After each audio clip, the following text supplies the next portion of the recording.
Collections ఇప్పుడు gents wear లో కూడా ఫ్యాక్టరీ రేట్స్ కి shirts and jeans and formal pants ఇవ్వబడును. అవునండి, మ్యానుఫ్యాక్చరింగ్ రేట్స్ కి ఇవ్వబడును. 4 బ్రాండెడ్ షర్ట్స్ కొంటే ఒక షర్ట్ ఫ్రీ కేవలం 999 రూపాయలకే. షర్ట్ కలర్ పోయినా ష్రింక్ అయినా ఒక షర్ట్ కి 2 షర్ట్స్ ఫ్రీగా ఇవ్వబడును.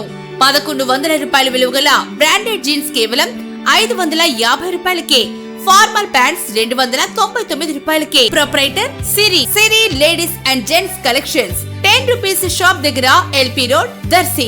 దర్శిలో ఏసీబీ అధికారులు ఈ రోజు శనివారం Darsi municipal in charge commissioner Y Mahesh నివాస గృహంపై ఆకస్మిక తనిఖీలు నిర్వహించారు. ఆదాయానికి మించి ఆస్తులు ఉన్నట్లు ఆరోపణలు రావడంతో ఈ తనిఖీలు నిర్వహించినట్లుగా మీడియా సమావేశంలో ఏసీబీ అధికారి వివరాలు తెలిపారు.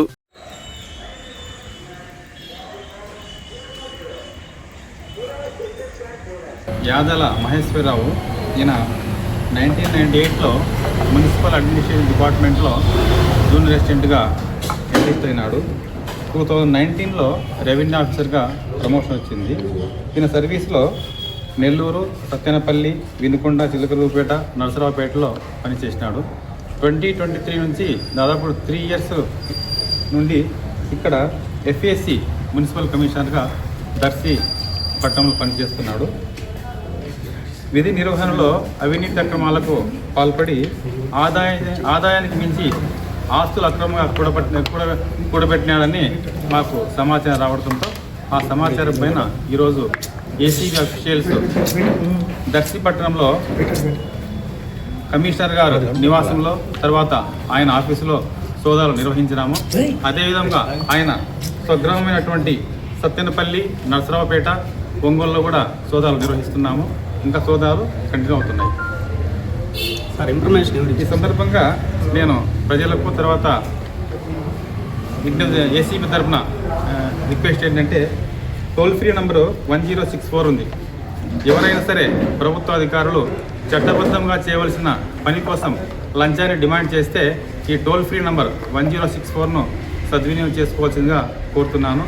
అదేవిధంగా విధి నిర్వహణలో ప్రభుత్వ అధికారులు ఎవరైనా అవినీతి అక్రమాలకు పాల్పడి అక్రమంగా ఆస్తులు కూడబెట్టుకుని ఉంటే అటువంటి వివరాలను ఆ అధికారి యొక్క వివరాలను కూడా ఏసీబీకి తెలియజేస్తే చట్టపరంగా చర్య తీసుకుంటామని తెలియజేస్తున్నాం. ఇప్పటి వరకు ఈయనకు సంబంధించి కొన్ని డాక్యుమెంట్స్, ల్యాండెడ్ ప్రాపర్టీ, కొంత గోల్డ్, క్యాష్ దొరికింది. ఇంకా సెర్చెస్ కంటిన్యూ అవుతా ఉన్నాయి.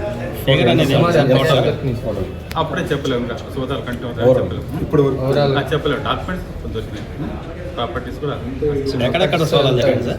సత్తెనపల్లి, నరసరావుపేట, ఇక్కడ 2 చోట్ల టోటల్గా 5 ప్లేసెస్ లేదు. అది ఎస్టిమేషన్ వేస్తాం, టైం పడుతుంది.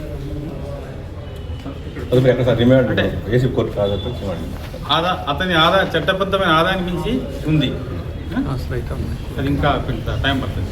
ఓకే.